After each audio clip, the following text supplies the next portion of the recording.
2026 வருகின்ற சட்டமன்ற தேர்தலை பற்றி தான் கலைஞர் கூட்டம் நடந்துக்கிட்டு இருக்கு. களம் நிரூபிச்சுட்டு நம்ம யார், நம்ம என்ன கள ஆய்வு பண்ணிட்டோன்றதை தமிழ்நாடு அரசியலுக்கு தெரியும். பசும்பொன் முத்துராமலிங்க தேவர் இந்த அரசியலை தவிர்த்து யாரும் தமிழ்நாட்டில் அரசியல் பண்ண முடியாதுங்கிறது ஆளுங்கட்சிக்கு தெரியும், எதிர்கட்சிக்கு தெரியும்.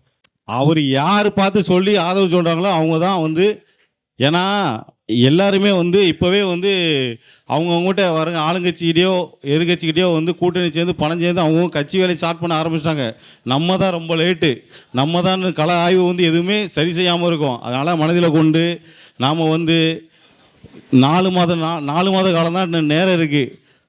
எல்லாருமே மாவட்ட செயலாளர், மாநில நிர்வாகிகள் எல்லாருமே ஒன்றிணைந்து அந்த கள ஆய்வு சேர்ந்து நம்ம பண்ணால் தான் நம்ம வெற்றியை யூகம் வைக்க முடியும். அதில் தலைவர் யாருக்கு ஆதரவு தெரிவிக்காரோ அவங்களுக்கு நமக்கு கொடுக்குற முக்கியத்துவத்தை பொறுத்து நமக்கு ரொம்ப களப்பணி ஆட்டினா தான் நமக்கு அங்கீகாரம்.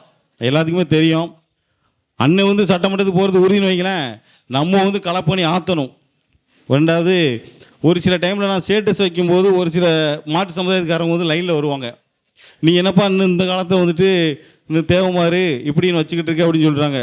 நம்ம மட்டும்தான் இந்த இனத்தில் தேவமாறு நினச்சா மட்டும்தான் சாதியை காப்பாற்ற முடியும், மதத்தை காப்பாற்ற முடியும், சமுதாயத்தை காப்பாற்ற முடியும், பண்பாடை காப்பாற்ற முடியும், நம்ம இனத்தை காப்பாற்ற முடியும். இல்லைன்னா எல்லாத்தையும் மண்ணை தோண்டி பிடிச்சும் அழிச்சிருவாங்க. யாருக்கும் பாதி அழிச்சிட்டாங்க, இன்னும் கூடிய சீக்கிரம் அழிச்சிருவாங்க. நம்ம நெடுநாள் கோரிக்கை, நம்ம மாமன்னர் புலித்தேவருடைய பேரை நீக்கிட்டாங்க. எங்கே அந்த மாவட்ட ஆட்சித்தலைவரில் அதை சொல்லிவிட்டு வைக்கலை. தேர்தல் இன்னும் அடிக்கடி யாரை சீண்டுனா விளம்பரம் ஆக முடியும். நிறைய பேர் சீண்டுவாங்க. ஏன்னா நான் தேவமாறு தான் சீண்டா தான் விளம்பரம் ஆக முடியும். எக்ஸாம்பிள் அரிநாடார் சமுதாய தலைவர், ஏன் தேசிய தலைவரை முதுகுலத்தில் சாதாரண ஒரு வட்டார தலைவர்னு சொல்லி அந்த நாய் சித்தரிச்சிருக்கு. அவரை பற்றி என்ன தெரியும்? 900 வாக்கு இருக்குது, ஒரிஜினல் ஓட்டு வாக்கு. அதையும் தாண்டி எம்பி எலெக்ஷனு, எம்எல்ஏ எலெக்ஷனு, பாராளுமன்றத்தில் சில 2 ஸ்டேட்டில் சிலருக்கு அவருக்கு தெரியுமா தெரியாதுன்னு தெரில. ஏன்னா நம்மளை சீண்டாதான் விளம்பரம் கிடைக்கும் அவனுக்கு.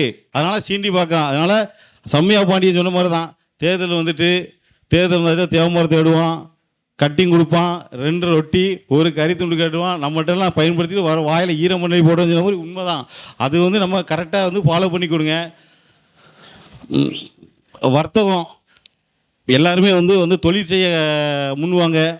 தேவமாறனாலே ஃபைனான்ஸ் கொடுப்பாங்க, பார் எடுப்பாங்கன்னு தாண்டி இப்போ நிறைய லிமிடெட் கம்பெனிக்கெல்லாம் இறங்கிட்டோம்.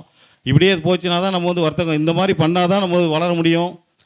வாய்ப்பளித்ததுக்கு நன்றி கூறி விடைபெறுகிறேன். நன்றி, வணக்கம்.